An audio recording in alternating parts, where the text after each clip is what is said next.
Hi, hello, ನಮಸ್ತೆ friends. Welcome back to master plan.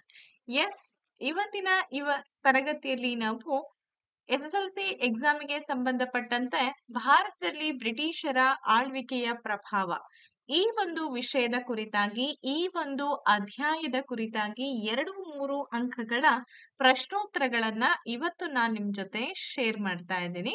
ಹಾಗಾದ್ರೆ ಈ ನಮ್ಮ ಚಾನೆಲ್ನ ನೀವಿನ್ನು ಸಬ್ಸ್ಕ್ರೈಬ್ ಮಾಡ್ಕೊಂಡಿಲ್ಲ ಅಂತಂದ್ರೆ ಫಟಾಫಟ್ ಸಬ್ಸ್ಕ್ರೈಬ್ ಮಾಡ್ಕೊಳ್ಳಿ. ಜೊತೆಗೆ ಬೆಲ್ ಐಕಾನ್ ಅನ್ನ ಕೂಡ ನೀವು ಕ್ಲಿಕ್ ಮಾಡ್ಬೋದು. ಅಂಡ್ ಮೊದಲನೇ ಪ್ರಶ್ನೆ ಬಂದು ಏನಿದೆ ಅಂತ ನೋಡೋಣ. ಬ್ರಿಟಿಷರು ನಮ್ಮ ರಾಜಕೀಯ ಬಲವರ್ಧನೆಗೆ ಭಾರತದ ಒಡೆದ ರಾಜಕೀಯ ಭೂದೃಶ್ಯವನ್ನ ಹೇಗೆ ಬಳಸಿಕೊಂಡರು ಅಂತ ಇದೆ. ನಮ್ಮಲ್ಲಿ ನಿಮ್ಗೆಲ್ಲ ಗೊತ್ತೇ ಇದೆ ಯಾವ ತರ ಒಂದು ರೂಲ್ ಇತ್ತು ಅಂತ. ಮೀನ್ಸ್ ನಮ್ಮಲ್ಲಿ ಯಾವುದೇ ರೀತಿಯಾದಂತಹ ಒಂದು ಒಗ್ಗಟ್ಟು ಇರ್ಲಿಲ್ಲ. ಆ ಸಂದರ್ಭದಲ್ಲಿ ಬ್ರಿಟಿಷರು ತಮ್ಮ ರಾಜಕೀಯ ಶಕ್ತಿಯನ್ನಾಗಿ ಇದನ್ನ ಬಳಸ್ಕೊಂಡ್ಬಿಡ್ತಾರೆ. ಹೇಗೆ ಅನ್ನೋದನ್ನ ನೋಡೋಣ. ಬ್ರಿಟಿಷರು ಭಾರತೀಯ ಆಡಳಿತಗಾರರಲ್ಲಿ ಡಿವೈಡ್ ಅಂಡ್ ರೂಲ್ ನೀತಿಯನ್ನ ಜಾರಿಗೆ ತರ್ತಾರೆ. ಅಂದ್ರೆ ಒಡೆದು ಆಳುವಂತಹ ನೀತಿಯನ್ನ ಜಾರಿಗೆ ತರ್ತಾರೆ. ನಿಧಾನವಾಗಿ ಅವ್ರ ಮೇಲೆ ಪ್ರಾಬಲ್ಯವನ್ನ ಕೂಡ ಸಾಧಿಸ್ಬಿಟ್ರು. ಅದಾದ್ಮೇಲೆ ಅಧೀನಗೊಳಿಸ್ಬಿಡ್ತಾರೆ. ಅವರು ಭಾರತದ ಮೇಲೆ ಸಂಪೂರ್ಣ ಪ್ರಾಬಲ್ಯವನ್ನ ಸಾಧಿಸ್ಲಿಕ್ಕೆ ಯುದ್ಧ ಹಾಗೆ ಸಂಧಾನ ವಿಧಾನಗಳನ್ನ ಕೂಡ ತುಂಬಾ ಜಾಣತನದಿಂದ ಅವರು ಬಳಸ್ಕೊಂಡ್ಬಿಡ್ತಾರೆ.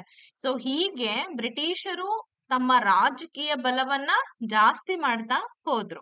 ಎರಡನೇ ಪ್ರಶ್ನೆ ಹೀಗಿದೆ: ಭಾರತದ ಮೇಲೆ ತಮ್ಮ ಹಿಡಿತವನ್ನ ಶಾಶ್ವತವಾಗಿ ಬಲಪಡಿಸಲು ಬ್ರಿಟಿಷರು ಏನು ಮಾಡಿದರು ಅಂತ ಪ್ರಶ್ನೆ ಇದೆ.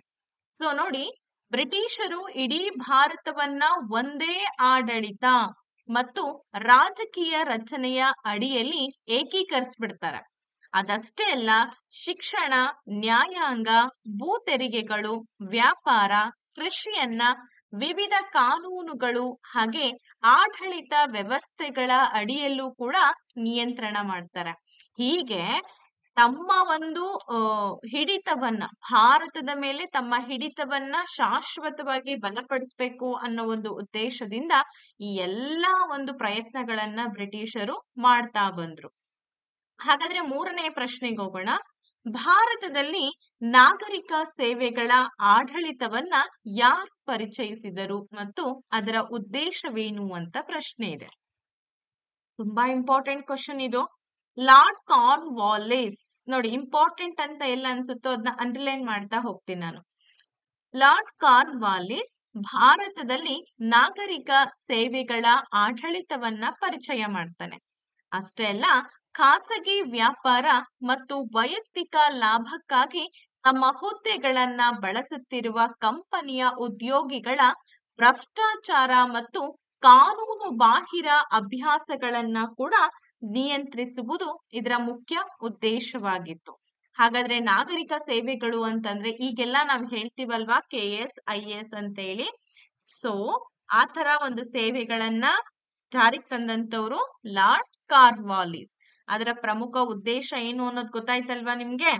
ಅಂಡ್ ನೆಕ್ಸ್ಟ್ ಕ್ವಶನ್ಗೆ ಹೋಗೋಣ. 1773ರ ರೆಗ್ಯುಲೇಟಿಂಗ್ ಆಕ್ಟ್ ಯಾವುದು? ಹಾಗೆ ಅದನ್ನ ಏಕೆ ಜಾರಿಗೆ ತರ್ತಾರೆ ಅನ್ನೋ ಒಂದು ಪ್ರಶ್ನೆ ಇದೆ.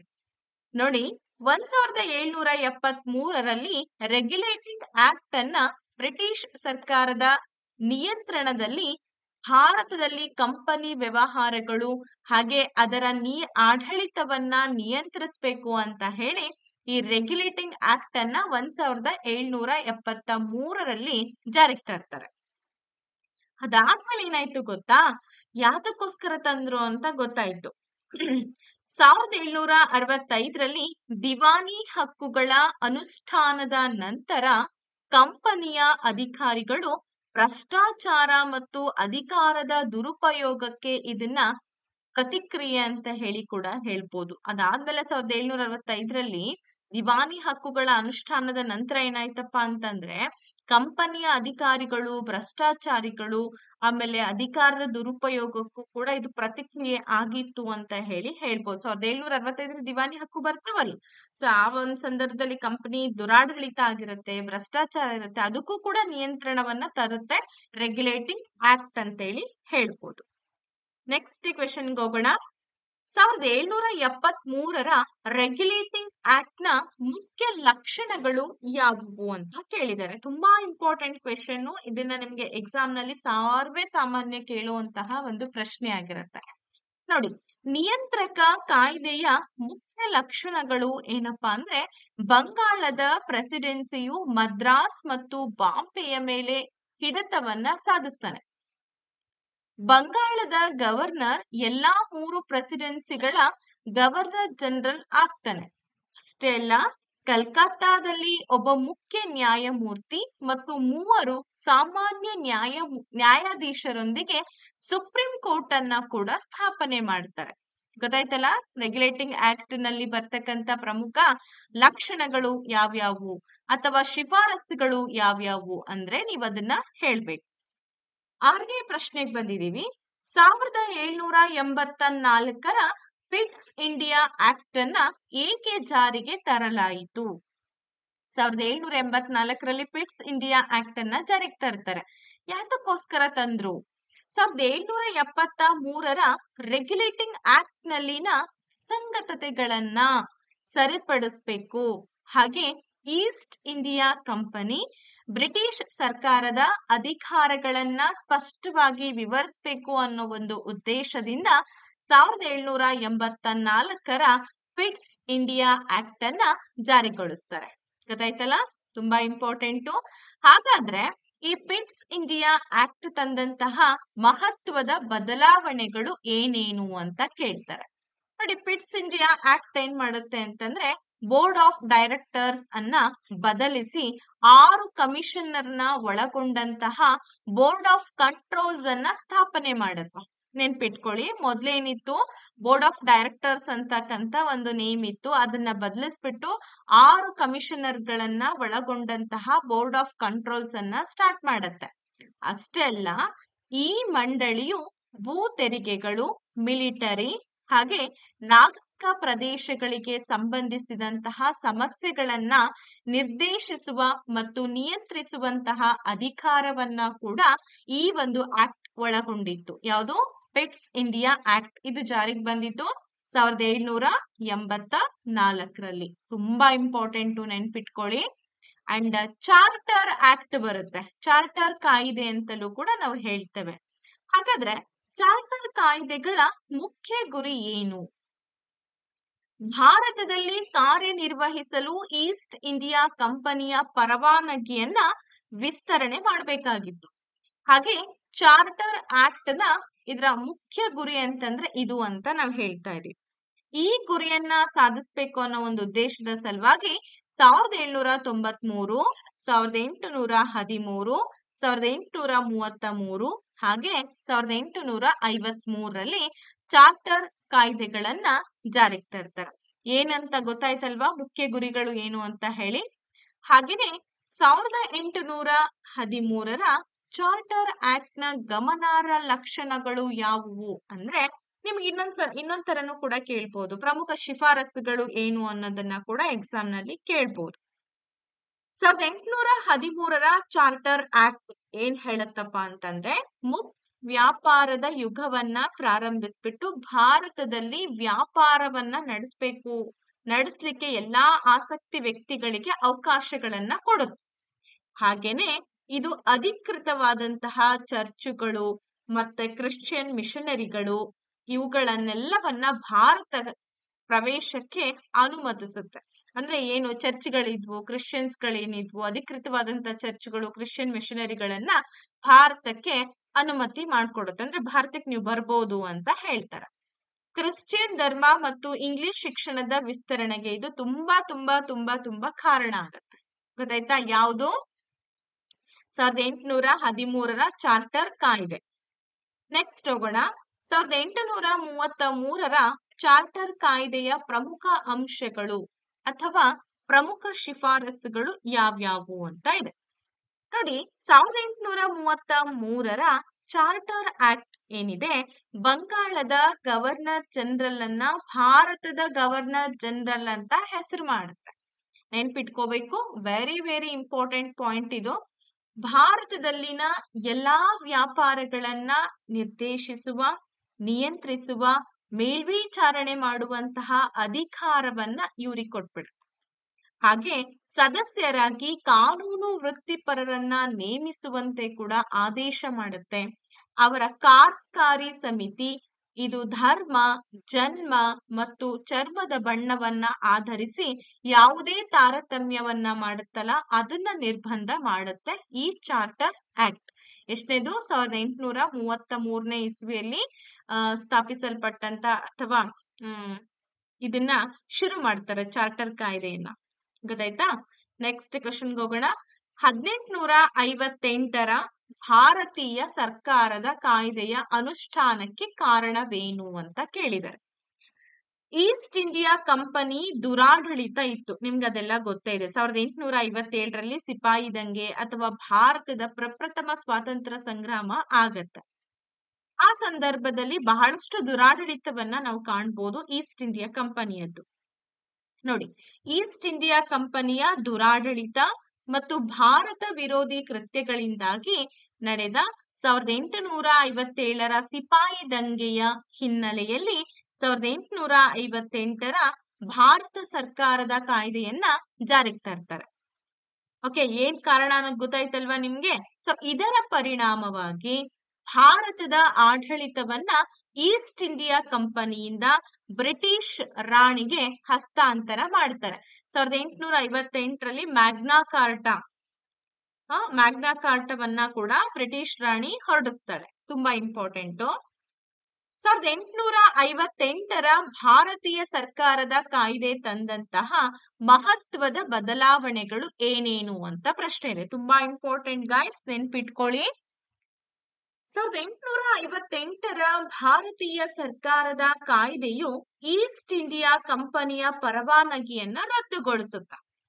ಅರ್ಥ ಆಯ್ತಲ್ವಾ? ಯಾಕೆಂತಂದ್ರೆ ತುಂಬಾ ದುರಾಡಳಿತ ಮಾಡ್ತಾ ಇತ್ತು, ನ್ಯಾಯ ನೀತಿಗಳೇನು ಉಳಿದಿರ್ಲಿಲ್ಲ ಕಂಪನಿಯಲ್ಲಿ. ಹಾಗಾಗಿ ಅದಕ್ಕೇನು ಅನುಮತಿ ಇತ್ತಲ್ಲ ಅದು ಈಸ್ಟ್ ಇಂಡಿಯಾ ಕಂಪನಿಯ ಪರವಾನಗಿಯನ್ನ ರದ್ದುಗೊಳಿಸುತ್ತೆ. ಭಾರತವನ್ನ ರಾಣಿಯ ನೇರ ಆಡಳಿತಕ್ಕೆ ಒಳಪಡಿಸುತ್ತೆ. ಹಾಗೆ ಗವರ್ನರ್ ಜನರಲ್ ಹುದ್ದೆಯನ್ನ ವೈಸ್ರಾಯ್ ಅಂತ ಹೇಳಿ ಬದಲಾವಣೆ ಮಾಡಿದ್ರು. ಭಾರತದ ರಾಜ್ಯ ಕಾರ್ಯದರ್ಶಿ ಹುದ್ದೆಯನ್ನ ರಚನೆ ಕೂಡ ಮಾಡಿದ್ರು ಬ್ರಿಟಿಷ್ ಸರ್ಕಾರದಲ್ಲಿ. ಓಕೆ, ಇದಿಷ್ಟು 1858 ಮಹಾರಾಣಿಯ ಸನ್ನದ್ದು ಅಂತಲೂ ಕೂಡ ಕರೀತೇವೆ. ನೆಕ್ಸ್ಟ್ ಬರುವಂತಹ ಕಾಯ್ದೆ ಬಂದು 1861 ಭಾರತೀಯ ಕೌನ್ಸಿಲ್ಗಳ ಕಾಯ್ದೆ. ಇದು ಎಷ್ಟು ಮಟ್ಟಿಗೆ ಮಹತ್ವ ಇದೆ, ಇದರ ಮಹತ್ವವೇನು ಅಂತ ಪ್ರಶ್ನೆ ಇದೆ.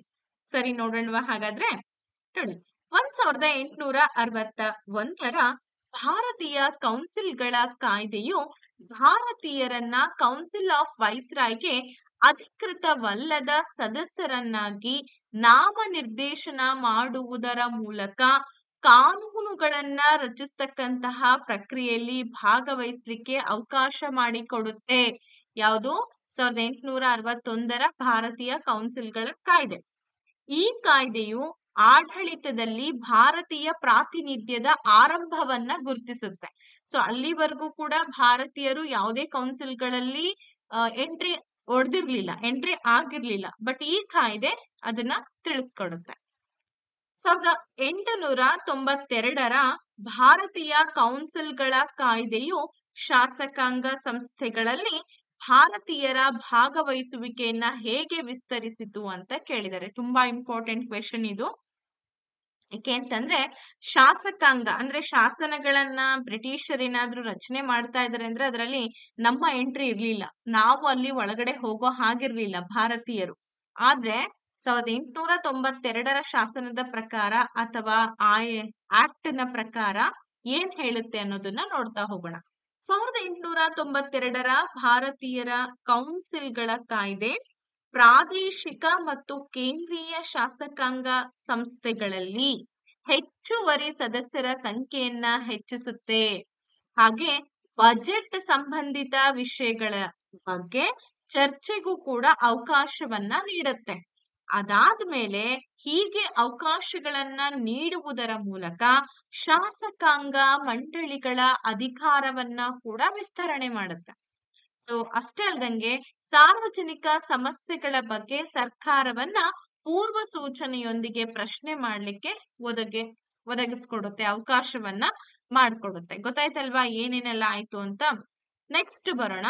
1909 ಭಾರತೀಯ ಕೌನ್ಸಿಲ್ಗಳ ಕಾಯ್ದೆ ಯಾವುದು?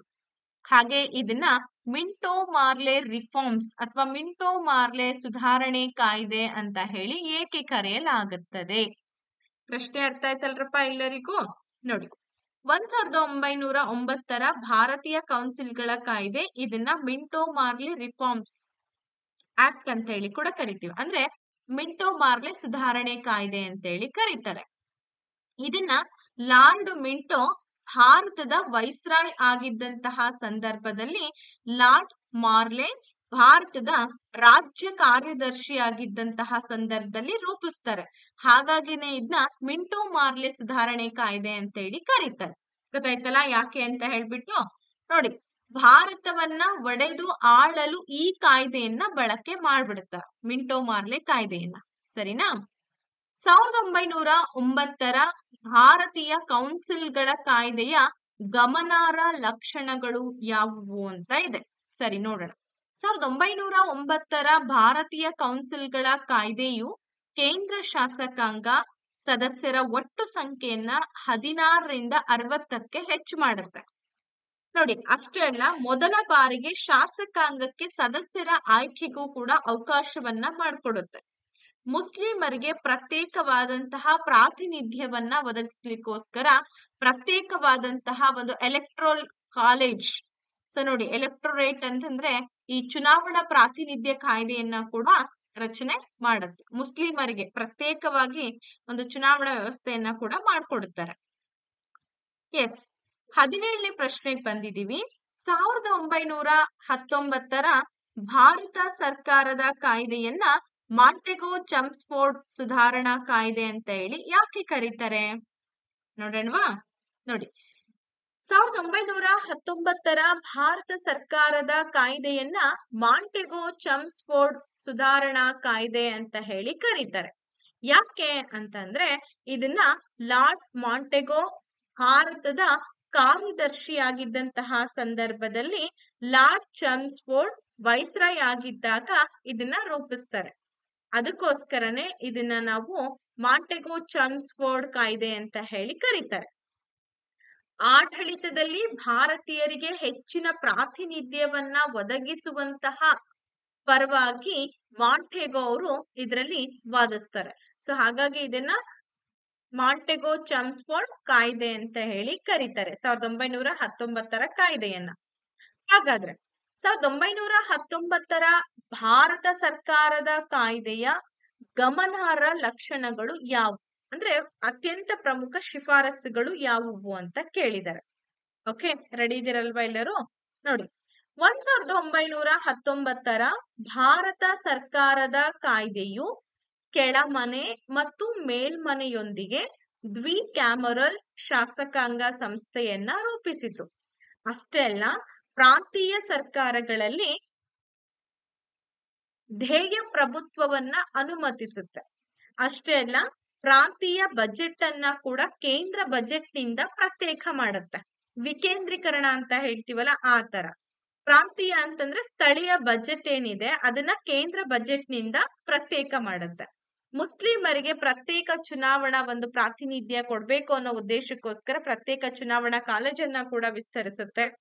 ಸಿಖ್ಖರು, ಆಂಗ್ಲೋ ಇಂಡಿಯನ್ನರು ಮತ್ತೆ ಯುರೋಪಿಯನ್ನರು ಎಲ್ಲರೂ ಕೂಡ ಇದರಲ್ಲಿ ಪಾಲ್ಗೊಳ್ಳೋ ಹಾಗೆ ಅವಕಾಶವನ್ನ ಮಾಡಿಕೊಡುತ್ತೆ. ನೆಕ್ಸ್ಟ್ ಬರೋಣ ಮುಂದಿನ ಒಂದು ಪ್ರಶ್ನೆ. 1935 ಭಾರತ ಸರ್ಕಾರದ ಕಾಯ್ದೆ ಏಕೆ ಮಹತ್ವದ್ದಾಗಿದೆ? 1935 ಭಾರತ ಸರ್ಕಾರದ ಕಾಯ್ದೆಯು ಭಾರತೀಯ ಸಂವಿಧಾನದ ರಚನೆಗೆ ಆಧಾರವಾಗಿ ಕಾರ್ಯನಿರ್ವಹಿಸುತ್ತೆ. ಒಂದು ಮೈಲುಗಲ್ಲು ಅಂತ ಹೇಳಿ ಕೂಡ ಇದನ್ನ ಕರಿತೀವಿ. ಯಾಕೆ ಮೈಲುಗಲ್ಲು ಅಂತ ಹೇಳ್ತಾ ಇದ್ದೀವಿ? ನೋಡಿ, ಭಾರತೀಯ ಸಂವಿಧಾನದ ಹೆಚ್ಚಿನ ನಿಬಂಧನೆಗಳು ಈ ಕಾಯ್ದೆಯನ್ನ ಆಧರಿಸಿವೆ ಅಂತ ಹೇಳ್ತಾ ಇದ್ದೀವಿ. ಹಾಗೆ ಇದು ಭಾರತೀಯರಿಂದ ಸಂಪೂರ್ಣ ಜವಾಬ್ದಾರಿಯುತ ಸರ್ಕಾರವನ್ನ ರಚಿಸ್ಲಿಕ್ಕೆ ಅವಕಾಶವನ್ನ ಮಾಡಿಕೊಡುತ್ತೆ. ಅರ್ಥ ಆಯ್ತಲ್ಲ? 1935 ಆಕ್ಟ್ ನೆಕ್ಸ್ಟ್ ನೋಡ್ಬೋದು 1935ರ ಭಾರತ ಸರ್ಕಾರದ ಕಾಯ್ದೆಯ ಪ್ರಮುಖ ಲಕ್ಷಣಗಳು ಯಾವುವು ಅಂತ ಇದೆ. ಎಸ್, ಇದಕ್ಕೆ ನಾವೀಗ ಆನ್ಸರ್ ಅನ್ನ ನೋಡ್ತಾ ಹೋಗೋಣ. ತುಂಬಾ ಇಂಪಾರ್ಟೆಂಟ್ ಇದೆ ಇದು.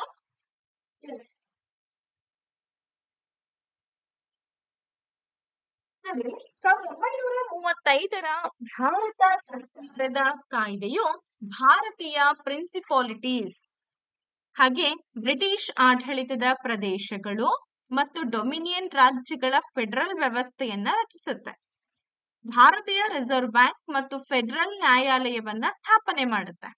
ಅಷ್ಟೇ ಅಲ್ಲ, ಕೇಂದ್ರದಲ್ಲಿ ಡಯಾರ್ಕಿಯನ್ನ ಪರಿಚಯ ಮಾಡುತ್ತೆ. ಡಯಾರ್ಕಿ ಅಂತಂದ್ರೆ ದ್ವಿಸರ್ಕಾರವನ್ನ ಪರಿಚಯ ಮಾಡಿಕೊಡುತ್ತೆ.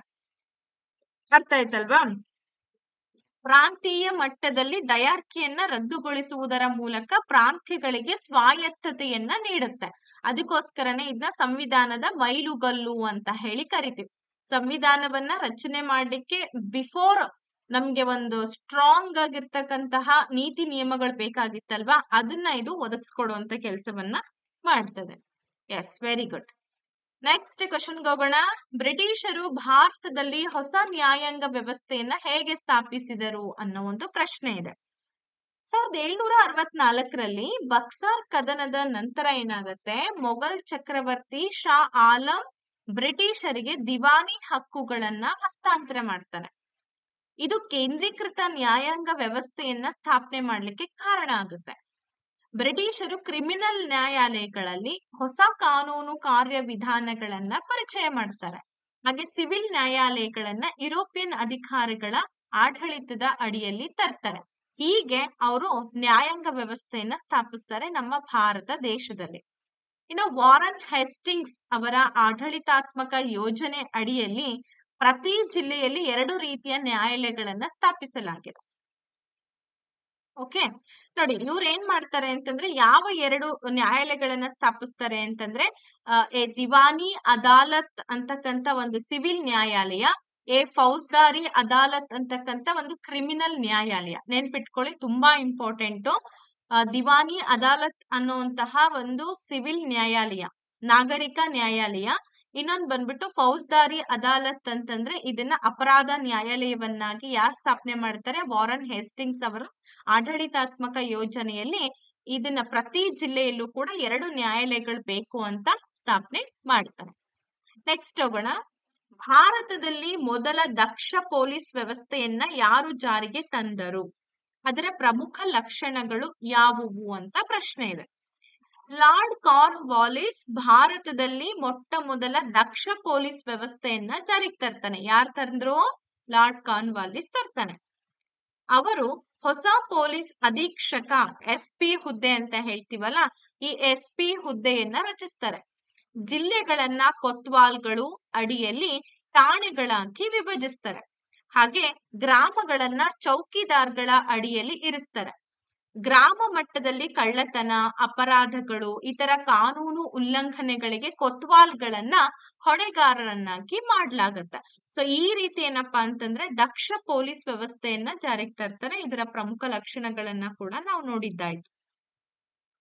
ಬ್ರಿಟಿಷ್ ಆಡಳಿತದಲ್ಲಿ ಮಿಲಿಟರಿ ಪಾತ್ರವೇನು, ಹಾಗೆ ಮಿಲಿಟರಿಯಲ್ಲಿ ಭಾರತೀಯರಿಗೆ ಲಭ್ಯವಿರುವಂತಹ ಅತ್ಯಂತ ಉನ್ನತ ಹುದ್ದೆ ಯಾವುದು ಅಂತ ಕೇಳಿದ್ದಾರೆ. ಸರಿನಾ? ಓಕೆ, ಅರ್ಥ ಆಯ್ತಲ್ವಾ? ನೋಡಿ, ಬ್ರಿಟಿಷರ ಆಳ್ವಿಕೆಯಲ್ಲಿ ಮಿಲಿಟರಿ ಆಡಳಿತದ ನೆಲೆಯಾಗಿತ್ತು ಅಲ್ವಾ. ಬ್ರಿಟಿಷರ ಒಂದು ಆಳ್ವಿಕೆ ಏನಾಗಿತ್ತು, ಮಿಲಿಟರಿ ಆಡಳಿತದ ನೆಲೆ ಅಂತಾನೆ ಹೇಳ್ಬೋದು. ಅಷ್ಟು ಬಲಿಷ್ಠವಾದಂತ ಮಿಲಿಟರಿ ವ್ಯವಸ್ಥೆ ಇತ್ತು. ಬ್ರಿಟಿಷರು ಭಾರತವನ್ನ ನಿಯಂತ್ರಣ ಮಾಡಬೇಕು, ಆಂತರಿಕ ಮತ್ತು ಬಾಹ್ಯ ಸವಾಲುಗಳ ವಿರುದ್ಧ ತಮ್ಮ ಪ್ರಾಬಲ್ಯವನ್ನ ರಕ್ಷಿಸಬೇಕು ಅನ್ನೋ ಒಂದು ಉದ್ದೇಶಕ್ಕೋಸ್ಕರ ಈ ಮಿಲಿಟರಿಯನ್ನ ಬಳಕೆ ಮಾಡ್ತಾರೆ. ಮಿಲಿಟರಿಯಲ್ಲಿ ಭಾರತೀಯರಿಗೆ ಲಭ್ಯವಿರುವಂತ ಅತ್ಯಂತ ಉನ್ನತ ಹುದ್ದೆ ಸುಬೇದಾರ್ ಆಗಿದ್ರೆ, ಹೆಚ್ಚಿನ ಭಾರತೀಯರು ಕೂಲಿ ಸೈನಿಕರಾಗಿ ಕೂಡ ಸೇವೆಯನ್ನ ಸಲ್ಲಿಸಬೇಕಾದಂತ ಪರಿಸ್ಥಿತಿ ಬಂತು. ಇದು ಬ್ರಿಟಿಷರ ಆಳ್ವಿಕೆಯಲ್ಲಿದ್ದಂತ ಮಿಲಿಟರಿ ವ್ಯವಸ್ಥೆ. ಇನ್ನು ಈಸ್ಟ್ ಇಂಡಿಯಾ ಕಂಪನಿಯು ಭಾರತದಲ್ಲಿ ಹೊಸ ಭೂ ತೆರಿಗೆ ನೀತಿಗಳನ್ನ ಏಕೆ ಜಾರಿಗೆ ತಂದಿತು? ಯಾಕೆ ಈ ಲ್ಯಾಂಡ್ ಟ್ಯಾಕ್ಸ್ ಗಳನ್ನ, ಹೊಸ ನೀತಿಗಳನ್ನ ಜಾರಿಗೆ ತರತ್ತೆ? ಯಾಕೆ ತಂತು? ಈಸ್ಟ್ ಇಂಡಿಯಾ ಕಂಪನಿಯು ಬಂಗಾಳ ಪ್ರಾಂತ್ಯದ ಮೇಲಿನ ತನ್ನ ನಿಯಂತ್ರಣಕ್ಕಾಗಿ ಬ್ರಿಟಿಷ್ ಸರ್ಕಾರಕ್ಕೆ 4 ಲಕ್ಷ ಪೌಂಡ್ಗಳನ್ನ ಪಾವತಿಸಬೇಕಾಗಿತ್ತು. ನೆನ್ಪಿಟ್ಕೊಳ್ಳಿ, ಅರ್ಥ ಮಾಡ್ಕೊಳ್ಳಿ. ಈ ಬದ್ಧತೆಯನ್ನ ಪೂರೈಸೋದಕ್ಕೋಸ್ಕರ, ಅದರ ಹಣಕಾಸಿನ ಹಿತಾಸಕ್ತಿಗಳನ್ನ ಸ್ಥಿರಗೊಳಿಸ್ಲಿಕ್ಕೋಸ್ಕರ ಕಂಪನಿ ಏನ್ ಮಾಡತ್ತೆ, ಹೊಸ ಭೂ ತೆರಿಗೆ ನೀತಿಗಳನ್ನ ಜಾರಿಗೊಳಿಸ್ತದೆ. ಯಾಕೆ ಏನು ಅಂತ ಗೊತ್ತಾಯ್ತಲ್ವಾ? ತುಂಬಾ ಇಂಪಾರ್ಟೆಂಟ್ 2 ಅಂಕದ ಪ್ರಶ್ನೆ ಇದು. ಶಾಶ್ವತ ಜಮೀನ್ದಾರಿ ವ್ಯವಸ್ಥೆ ಅಂದ್ರೆ ಯಾವುದು? ಅದರಿಂದ ಯಾರು ಪ್ರಯೋಜನವನ್ನ ಕೊಂಡ್ರು? 1793ರಲ್ಲಿ ಲಾರ್ಡ್ ಕಾರ್ನ್ ವಾಲಿಸ್ ಏನ್ ಮಾಡ್ತಾನೆ, ಬಂಗಾಳದಲ್ಲಿ ಶಾಶ್ವತ ಜಮೀನ್ದಾರಿ ವ್ಯವಸ್ಥೆಯನ್ನ ಜಾರಿಗೊಳಿಸ್ತಾರೆ. ಜಮೀನ್ದಾರರನ್ನ ವಾರ್ಷಿಕವಾಗಿ ಕಂಪನಿಗೆ ಒಪ್ಪಿಗೆ ಭೂ ತೆರಿಗೆಯನ್ನ ಪಾವತಿಸಬೇಕಾದಂತಹ ಭೂ ಮಾಲೀಕರನ್ನಾಗಿ ಮಾಡ್ತದೆ. ಅಂದ್ರೆ ನೋಡಿ, ಕಾರ್ನ್ವಾಲಿಸ್ ಏನ್ ಮಾಡ್ಬಿಡ್ತಾನೆ ಅಂತಂದ್ರೆ, ವಾರ್ಷಿಕವಾಗಿ ಜಮೀನ್ದಾರರು ಕಂಪನಿಗೆ ಭೂ ತೆರಿಗೆಯನ್ನ ಕೊಡ್ಬೇಕು ಅಂತ ಹೇಳಿ ಅವರೇ ಭೂ ತೆರಿಗೆಯನ್ನ ಕೊಡ್ತಾ ಇದ್ದಾರೆ. ಹಾಗೆ ಅವರೇ ಭೂ ಮಾಲೀಕರನ್ನಾಗಿ ಈ ಒಂದು ಕಂಪನಿ ಮಾಡ್ಬಿಡತ್ತೆ. ಜಮೀನ್ದಾರರು ಮತ್ತು ಕಂಪನಿಯು ಈ ವ್ಯವಸ್ಥೆಯಿಂದ ಲಾಭ ಪಡಿತಾರೆ. ಬಟ್ ರೈತರೇನಾದ್ರಪ್ಪ ಅಂದ್ರೆ ಶೋಷಣೆಗೊಳಗಾಗ್ತಾರೆ. ಅದಷ್ಟೇ ಅಲ್ಲ, ಅಭದ್ರತೆಯಿಂದ ಬಳಲ್ತಾ ಇದ್ರು. ಇಲ್ಲಿ ಜಮೀನ್ದಾರಿಗೆ ಯೂಸ್ ಆಯ್ತು, ಬಟ್ ಬೇರೆ ಯಾರಿಗೂ ಯೂಸ್ ಆಗ್ಲಿಲ್ಲ. ಮಹಲ್ವಾರಿ ವ್ಯವಸ್ಥೆ, ಮಹಲ್ವಾರಿ ಪದ್ಧತಿ, ಇದು ಹೇಗ್ ಕೆಲಸ ಮಾಡ್ತು? ಅದರ ಪರಿಣಾಮಗಳು ಏನೇನು? ಉತ್ತರ ಪ್ರದೇಶ್, ಮಧ್ಯಪ್ರದೇಶ್, ಪಂಜಾಬ್, ದೆಹಲಿಯ ಕೆಲವು ಭಾಗಗಳಲ್ಲಿ ಈ ಮಹಲ್ವಾರಿ ಪದ್ಧತಿಯನ್ನ ಜಾರಿಗೆ ತರ್ತಾರೆ. ಸೊ ಇದರ ಅಡಿಯಲ್ಲಿ ಏನ್ ಮಾಡ್ತಾರೆ ಅಂದ್ರೆ, ಈ ಕಂಪನಿ ಸರ್ಕಾರ ಭೂ ತೆರಿಗೆ ಪಾವತಿಗೋಸ್ಕರ ಮಹಲ್ನೊಂದಿಗೆ ಒಪ್ಪಂದಗಳನ್ನ ಮಾಡ್ಕೊಳ್ಳುತ್ತೆ. ಮಹಲ್ಗಳು ಅಂತಂದ್ರೆ ಇಲ್ಲಿ ತಾಲೂಕುಗಳು ಅಂತ ಹೇಳ್ತಾ ಇದೆ. ಕಂಪನಿಯ ಅಧಿಕಾರಿಗಳು ಸಾಮಾನ್ಯವಾಗಿ ನಿರೀಕ್ಷಿತ ಉತ್ಪಾದನೆಗಿಂತ ಹೆಚ್ಚಿನ ಭೂ ತೆರಿಗೆಯನ್ನ ನಿಗದಿಪಡಿಸ್ತಾರೆ. ಇದರಿಂದಾಗಿ ಅನೇಕ ಜಮೀನ್ದಾರರು ಏನ್ ಮಾಡ್ತಾರೆ, ತಮ್ಮ ಭೂ ಮಾಲೀಕತ್ವವನ್ನ ಕಳೆದುಕೊಳ್ಬೇಕಾದಂತ ಪರಿಸ್ಥಿತಿ ಬಂದ್ಬಿಡ್ತು. ಅದಷ್ಟೇ ಅಲ್ಲ, ಕನಿಷ್ಠ ರೈತರು ಮತ್ತೆ ಕಾರ್ಮಿಕರು ಈ ಒಂದು ಪದ್ಧತಿಯಿಂದ ಬಳಲಿಕ್ಕೆ ಶುರು ಮಾಡ್ಬಿಡ್ತಾರೆ. ನೆಕ್ಸ್ಟ್ ಬರುವಂತದ್ದು ರೈತವಾರಿ ಪದ್ಧತಿ ಅಥವಾ ರೈತವಾರಿ ಪದ್ಧತಿ ಅಂತ ಹೇಳ್ತೀವಿ. ಇದನ್ನ ಯಾರು ಪರಿಚಯಿಸ್ತಾರೆ? ರೈತರ ಮೇಲೆ ಇದು ಹೇಗೆ ಪರಿಣಾಮ ಬೀರ್ತು? ತುಂಬಾ ಇಂಪಾರ್ಟೆಂಟು, ನೋಟ್ ಮಾಡ್ಕೊಳ್ಳಿ. ರೈತವಾರಿ ವ್ಯವಸ್ಥೆಯನ್ನ ಮೊಟ್ಟ ಮೊದಲನೇದಾಗಿ 1792ರಲ್ಲಿ ಬಾರಾಮಹಲ್ ಪ್ರದೇಶದಲ್ಲಿ ಅಲೆಕ್ಸಾಂಡರ್ ರೀಡ್, ನಂತರ 1801ರಲ್ಲಿ ಮದ್ರಾಸ್ ಮತ್ತು ಮೈಸೂರಿನಲ್ಲಿ ಥಾಮಸ್ ಮನ್ರೋ ಜಾರಿಗೆ ತರ್ತಾರೆ. ಎಲ್ಲಿ ಏನು ಅಂತ ಗೊತ್ತಾಯ್ತಲ್ಲ? ರೈತವಾರಿ ವ್ಯವಸ್ಥೆಯನ್ನ ಮೊದಲು 1792ರಲ್ಲಿ ಅಲೆಕ್ಸಾಂಡರ್ ರೀಡ್ ಏನ್ ಮಾಡ್ತಾರೆ, ಬಾರಾಮಾಲ್ ಪ್ರದೇಶದಲ್ಲಿ ಜಾರಿಗೆ ತಂದ್ರೆ, ಮದ್ರಾಸ್ ಮತ್ತೆ ಮೈಸೂರಿನಲ್ಲಿ ಥಾಮಸ್ ಮನ್ರೋ 1801ರಲ್ಲಿ ಜಾರಿಗೆ ತರ್ತಾರೆ. ಈ ವ್ಯವಸ್ಥೆಯ ಅಡಿಯಲ್ಲಿ ಏನ್ ಮಾಡ್ಬೇಕಾಗಿತ್ತಂದ್ರೆ, ಭೂಮಿಯ ಉಳುಮೆಗಾರರನ್ನ ಮಾಲೀಕ ಅಂತೇಳಿ ಗುರುತಿಸ್ತಾರೆ. ಹಾಗೆ 50% ಭೂ ತೆರಿಗೆಯನ್ನ ಕೊಡ್ಬೇಕಾದಂತ ಪರಿಸ್ಥಿತಿ ಇಲ್ಲಿ ಬಂದ್ಬಿಡ್ತು. ಕಂಪನಿಗೆ ಭೂ ತೆರಿಗೆಯಾಗಿ ಉತ್ಪನ್ನ ಸಿಗಕ್ ಶುರುವಾಯ್ತು. ರೈತರಿಗೆ ಅನುಕೂಲವಾಗುವಂತೆ ಹೇಳಿಕೊಂಡರೂ ಈ ವ್ಯವಸ್ಥೆ ಏನಾಯ್ತಪ್ಪ ಅಂತಂದ್ರೆ ಹೆಚ್ಚಿನ ತೆರಿಗೆ ಕೊಡ್ಬೇಕಾದಂತ ಪರಿಸ್ಥಿತಿ ಬಂತು. ಅಧಿಕಾರಿಗಳ ದಂಡದ ಕ್ರಮಗಳಿಂದಾಗಿ ಅನೇಕ ರೈತರು ತಮ್ಮ ಭೂಮಿಯನ್ನ ಕೂಡ ಕಳೆದುಕೊಳ್ಬೇಕಾದಂತಹ ಪರಿಸ್ಥಿತಿ ಇಲ್ಲಿ ಒದಗ್ ಬರುತ್ತೆ. ಸೊ ರೈತವಾರಿ ಪದ್ಧತಿ ಎಷ್ಟು ಯೂಸ್ಫುಲ್ ಆಯ್ತು, ಅಷ್ಟೇ ರೈತರು ನಷ್ಟವನ್ನ ಅನುಭವಿಸ್ಬೇಕಾದಂತ ಪರಿಸ್ಥಿತಿ ಕೂಡ ಬಂತು. ಯಾಕಂದ್ರೆ 50% ಕೊಡ್ಬೇಕು ಅಂತಂದ್ರೆ ಅಷ್ಟ ಅಲ್ವಾ? ಸೊ ಹಾಗಾಗಿ ನೆಕ್ಸ್ಟ್ ಕ್ವಶನ್ಗೆ ಹೋಗೋಣ. ಭಾರತೀಯ ಸಮಾಜ ಮತ್ತು ಕೃಷಿಯ ಮೇಲೆ ಬ್ರಿಟಿಷ್ ಭೂ ತೆರಿಗೆ ವ್ಯವಸ್ಥೆಯ ಪರಿಣಾಮಗಳೇನು ಅಂತ ಪ್ರಶ್ನೆ ಇದೆ. ಬ್ರಿಟಿಷ್ ಭೂ ತೆರಿಗೆ ವ್ಯವಸ್ಥೆಯು ಹೊಸ ಮಾರ್ಗದ ಅಥವಾ ಹೊಸ ವರ್ಗದ ಶೋಷಕ ಜಮೀನ್ದಾರರನ್ನ ಸೃಷ್ಟಿ ಮಾಡುತ್ತೆ. ಅನೇಕ ರೈತರನ್ನ ಭೂಹೀನರನ್ನಾಗಿ, ಅಂದ್ರೆ ಅವರು ಭೂಮಿಯನ್ನ ಕಳ್ಕೊಳ್ಬೇಕಾದಂತ ಪರಿಸ್ಥಿತಿನೂ ಕೂಡ ಬಂತು. ಭೂಮಿಯನ್ನ ಅಡಮಾನ, ಸಾಲಗಳ ಸರಕಾಗಿ ಪರಿವರ್ತನೆ ಮಾಡಕ್ ಶುರು ಮಾಡ್ಬಿಟ್ರು, ಲೀಸಕ್ ಶುರು ಮಾಡ್ಬಿಟ್ರು. ಬ್ರಿಟಿಷ್ ಕೈಗಾರಿಕೆಗಳಿಗೆ ಕಚ್ಚಾ ವಸ್ತುಗಳನ್ನ ಬೆಳಿಲಿಕ್ಕೆ ಕೃಷಿಯನ್ನ ವಾಣಿಜ್ಯೀಕರಣಕ್ಕೆ ಒತ್ತಾಯಿಸ್ಬಿಡ್ತಾರೆ. ಹಾಗೆ ಲೇವಾದೇವಿಗಾರರ ಸ್ಥಾನವನ್ನ ಕೂಡ ಇಲ್ಲಿ ಬಲಪಡಿಸ್ಬಿಡ್ತು. ಇದಿಷ್ಟು ಏನಪ್ಪಾ ಅಂತಂದ್ರೆ ಭಾರತೀಯ ಸಮಾಜ ಕೃಷಿಯ ಮೇಲೆ ಬ್ರಿಟಿಷ್ ಭೂ ತೆರಿಗೆಗಳಿಂದ ಆದಂತಹ ಒಂದು ಪರಿಣಾಮ ಅಂತ ಹೇಳಿ ನಾವು ಕರಿತಾ ಇದೀವಿ. ನೆಕ್ಸ್ಟ್ 30ನೇ ಪ್ರಶ್ನೆಗೆ ಹೋಗೋಣ. ನೋಡಿ, ಭಾರತದಲ್ಲಿ ಆಧುನಿಕ ಶಿಕ್ಷಣದ ವಿಸ್ತರಣೆಯನ್ನ ಯಾರು ಸುಗಮಗೊಳಿಸಿದ್ರು? ಹಾಗೆ ಶಿಕ್ಷಣದ ಕುರಿತು ಮೆಕಾಲೆ ಅವರ ವರದಿಯ ಮಹತ್ವವೇನು ಅಂತ ಪ್ರಶ್ನೆ ಇದೆ.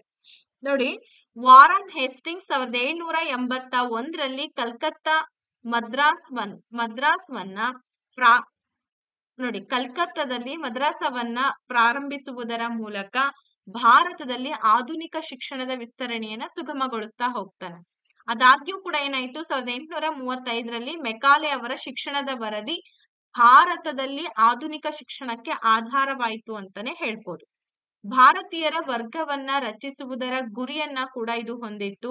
ಹಾಗೆ ದೇಹದಿಂದ ಭಾರತೀಯ ಆದ್ರೆ ಬುದ್ಧಿವಂತಿಕೆ, ಅಭಿಪ್ರಾಯ ಮತ್ತು ಅಭಿರುಚಿಯಲ್ಲಿ ಬ್ರಿಟಿಷರಾಗ್ಬೇಕು ಅನ್ನೋದು ಇವನ ಹಂಬಲವಾಗಿತ್ತು. ಹಾಗಾಗಿ ಬೇಕಾದಷ್ಟು ಬ್ರಿಟಿಷ್ ಶಿಕ್ಷಣವನ್ನ ಕೊಟ್ಟು ಹೋಗ್ಬಿಟ್ರು. 31ನೇ ಪ್ರಶ್ನೆ ಕಡೆ ಇದ್ದೇವೆ. 19ನೇ ಶತಮಾನದ ಮಧ್ಯಭಾಗದಲ್ಲಿ ಭಾರತದಲ್ಲಿ ಬ್ರಿಟಿಷ್ ಶಿಕ್ಷಣ ವ್ಯವಸ್ಥೆಯಲ್ಲಿ ಗಮನಾರ್ಹ ಬೆಳವಣಿಗೆ ಯಾವ್ಯಾವು ಅಂತ ಪ್ರಶ್ನೆ ಇದೆ. 19ನೇ ಶತಮಾನದ ಮಧ್ಯಭಾಗದಲ್ಲಿ ಭಾರತದಲ್ಲಿನ ಬ್ರಿಟಿಷ್ ಶಿಕ್ಷಣ ವ್ಯವಸ್ಥೆಯಲ್ಲಿನ ಗಮನಾರ್ಹ ಬೆಳವಣಿಗೆಗಳು ಅಂತಂದ್ರೆ 1854ರಲ್ಲಿ ಜಾರಿಗೆ ಬಂದಂತಹ ಚಾರ್ಲ್ಸ್ ವುಡ್ ಆಯೋಗ ಅಂತ ಹೇಳ್ತೀವಿ. ಈ ಆಯೋಗದ ಸಲಹೆಗಳ ಪ್ರಕಾರ ಕಲ್ಕತ್ತಾ, ಬಾಂಬೆ, ಮದ್ರಾಸ್ನಲ್ಲಿ ವಿಶ್ವವಿದ್ಯಾಲಯ ನಿಲಯಗಳನ್ನ ಕೂಡ ಸ್ಥಾಪನೆ ಮಾಡ್ತಾರೆ. ಅದಲ್ದಂಗೆನೆ ಭಾರತದಲ್ಲಿ ಶಿಕ್ಷಣದ ಸಾರ್ವತ್ರೀಕರಣವನ್ನ ಕೂಡ ಒಳಗೊಂಡಿತ್ತು. ಓಕೆ, ಇಲ್ಲಿ ಶಿಕ್ಷಣದ ಒಂದು ಗಮನಾರ್ಹ ಬೆಳವಣಿಗೆ ಅಂತ ಹೇಳಿ ಕರೆದ್ವಿ. ನೆಕ್ಸ್ಟ್ ಬರೋಣ, ಭಾರತೀಯ ಸಮಾಜ ಮತ್ತು ಚಿಂತನೆಯ ಮೇಲೆ ಬ್ರಿಟಿಷ್ ಶಿಕ್ಷಣದ ಪರಿಣಾಮಗಳೇನು? ನಮ್ಮ ಸಮಾಜ, ನಮ್ಮ ಚಿಂತನೆಯ ಮೇಲೆ ಬ್ರಿಟಿಷ್ ಶಿಕ್ಷಣ ಯಾವ ರೀತಿ ಪರಿಣಾಮಗಳನ್ನ ಬೀರ್ತು ನೋಡೋಣ.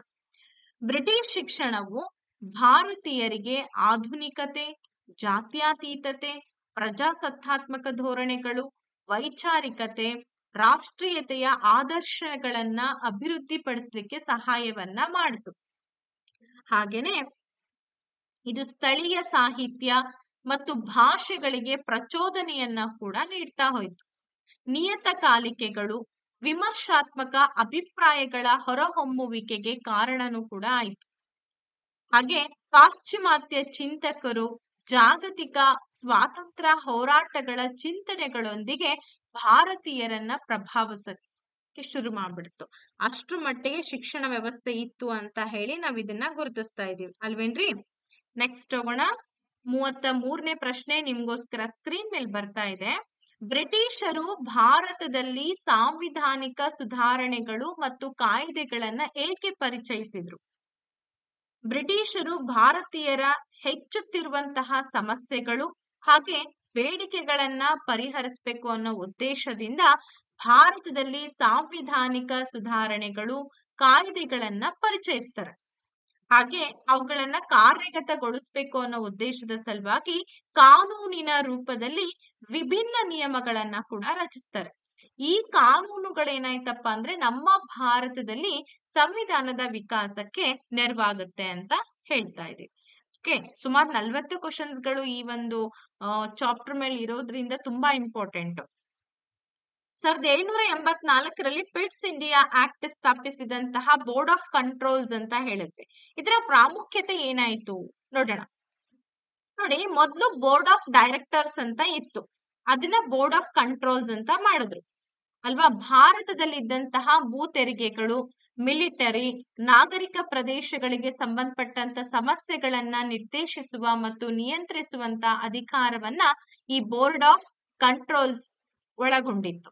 ಅಷ್ಟೇ ಅಲ್ಲ, ಈ ಕಾಯ್ದೆಯು ಭಾರತೀಯರ ರಾಜಕೀಯ ಹಕ್ಕುಗಳನ್ನ ಕೂಡ ಮೊಟಕುಗೊಳಿಸಿತು. ಈಸ್ಟ್ ಇಂಡಿಯಾ ಕಂಪನಿಯ ಅಡಿಯಲ್ಲಿರುವಂತಹ ಪ್ರದೇಶಗಳನ್ನ ಬ್ರಿಟಿಷ್ ಸಾಮ್ರಾಜ್ಯದ ಅವಿಭಾಜ್ಯ ಅಂಗ ಅಂತ ಹೇಳಿ ಕೂಡ ಘೋಷಣೆ ಮಾಡ್ಬಿಡುತ್ತೆ ಈ ಬೋರ್ಡ್ ಆಫ್ ಕಂಟ್ರೋಲ್ಸ್. ನೆಕ್ಸ್ಟ್ ಹೋಗೋಣ. 1813ರ ಚಾರ್ಟರ್ ಆಕ್ಟ್ ಭಾರತದಲ್ಲಿ ಕ್ರಿಶ್ಚಿಯನ್ ಧರ್ಮ ಮತ್ತು ಇಂಗ್ಲಿಷ್ ಶಿಕ್ಷಣದ ವಿಸ್ತರಣೆಗೆ ಹೇಗೆ ದಾರಿ ಮಾಡಿಕೊಟ್ಟಿತು ಅಂತ ಇದೆ. ಓಕೆ, ರೆಡಿ ಇದ್ದೀರಲ್ವಾ ಎಲ್ಲರೂ? ನೋಡಿ, 1813ರಲ್ಲಿ ಚಾರ್ಟರ್ ಆಕ್ಟ್ ಜಾರಿಗೆ ಬರುತ್ತೆ. ಇದೇನ್ ಮಾಡುತ್ತೆ, ಅಧಿಕೃತವಾಗಿ ಭಾರತಕ್ಕೆ ಚರ್ಚುಗಳ ಪ್ರವೇಶವನ್ನ ಅನುಮತಿ ಕೊಟ್ಬಿಡುತ್ತೆ. ಭಾರತೀಯರ ಜ್ಞಾನವನ್ನ ಉತ್ಕೃಷ್ಟಗೊಳಿಸ್ಬೇಕು, ಅವರ ನೈತಿಕ ಮತ್ತು ಆಧ್ಯಾತ್ಮಿಕ ಜೀವನವನ್ನ ಹೆಚ್ಚಿಸ್ಲಿಕ್ಕೆ ಕ್ರಿಶ್ಚಿಯನ್ ಮಿಷನರಿಗಳನ್ನ ಕೂಡ ನಿರ್ದೇಶನ ಮಾಡುತ್ತೆ. ಇದು ಭಾರತಕ್ಕೆ ಅನೇಕ ಕ್ರಿಶ್ಚಿಯನ್ ಮಿಷನರಿಗಳ ಆಗಮನಕ್ಕೂ ಕೂಡ ಕಾರಣ ಆಯಿತು. ಹಾಗೆ ಕ್ರಿಶ್ಚಿಯನ್ ಧರ್ಮ ಮತ್ತು ಇಂಗ್ಲಿಷ್ ಶಿಕ್ಷಣದ ವಿಸ್ತರಣೆಗೂ ಕೂಡ ಈ ಒಂದು ಆಕ್ಟ್ ಕಾರಣ ಆಯಿತು ಅಂತ ಹೇಳ್ಬೋದು. 36 ಕ್ವಶನ್ಗೆ ಹೋಗೋಣ.